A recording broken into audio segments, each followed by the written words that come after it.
السلام عليكم يا بشر، عاملين ايه؟ عيد سعيد عليكم. نازل من السلم عاد راح اجيب حاجه ساعه، لقيت البت تحت، قلت ايه ده اللي مزروط المدخل كده؟ ايه ده مين اللي جاب الخروف هنا؟ قالت لي بص يا بابا، انا دلوقتي بلعب في الشارع، لقيت الخروف عمال بيمشي ورايا، رحت مديله البانه حتى. بص، فرح بيها، راح ماشي ورايا، جبت المدخل. ايه رايك؟ حلو شبهي صح؟ قلت لها ايه ده، في حد سمع عن الكلام ده؟ قلت لها لا. وانا بكلمها لقيت الحاج داخل قال خروف ده بتاعنا. قلت له بتاعك فين يا حاج؟ لقيت بودي عمال يقول حرام رجعوه لاصحابه وبتاع. لقيت الراجل عمال بيقنع فيه يقول له لا انت بتاعنا خلاص دلوقتي ومش بتاع حد. فضلت بقى ايه سايبته مع الحاج وفضلت اتكلم بودي. قلت له بص يا بودي، لما انت شفت جنين امبارح في الارض عملت ايه؟ قال لي جبت بيه مصاصه. قلت له طب خلاص. اسيل شافت خروف على الارض راحت جايبه هنا. قال لي خلاص.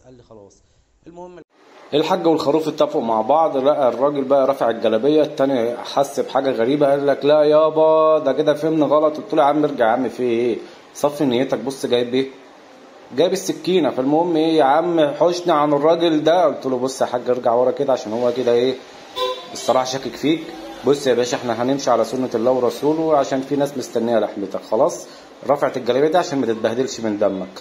قال لي طب خلاص ماشي. وهو راجع كده قال لك خلاص، لقى الحاج برضه رافع الجلابيه، قال لك لا ده مش عاوز يذبح، ده عايز حاجه تانية. قلت له وربنا لا، تعالى بس. الحاج راح داخل قال له يا عم بتشدني ليه؟ اوعى ماسكني كده ليه؟ قلت له يا عم ايه ده بقى، انت كنت عايش عند مين؟ صف النيه بقى. المهم رحنا دلقينه على الارض ومخلصين عليه. فضلت بقى ايه ننفخ. بودي قال لي تعالى عايز انفخ مكانك يا بابا والعب. قلت له امشي بدل ما ايه انفخك انت كمان زيه. قال لي خلاص ماشي. راح ماشي. فضلت انفخ بقى. قلت له بصراحه يا حاج بص، هو الخروف كان فاكر حاجه تانية غير الذبح منك. قال لي هات الخرزانه دب دب دب. فضل يضرب فيه. قلت له يا عم الضرب في الميت حرام. قال لي مالكش انت دعوه بدل ما احطك مكانه. قلت له لا يا عم، خدتها بهزار هق ومق كده وبتاع، وعمال برضه يضرب فيه بالخرزانه. وانا شغال بقى نفخ وضرب، نفخ وضرب، لحد ما ايه عمالين نشيل الجلد بقى ايه منه كده، عشان يبقى ايه يبقى تمام ونضيف وفل الفل.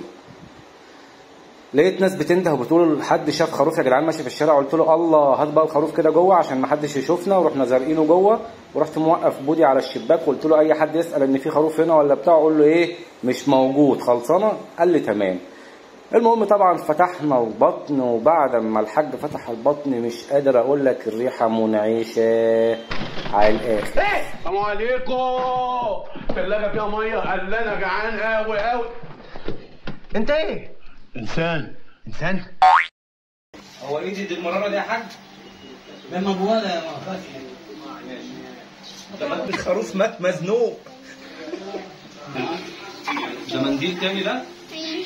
ايه ده، هو في خروف عنده منديلين؟ تقريبا كان خروف نظيف. عارفه دي؟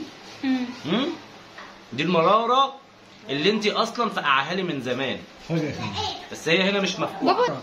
ارمي ايه؟ ارمي المرارة بره. حاضر ماشي. طب ارميها بره. طيب ارميها بالشباك برضو؟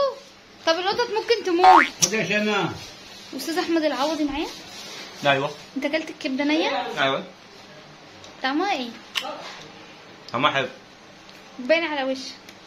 خد. الله أكبر الله أكبر الله أكبر، لا إله إلا الله. الله أكبر الله أكبر ولله الحمد.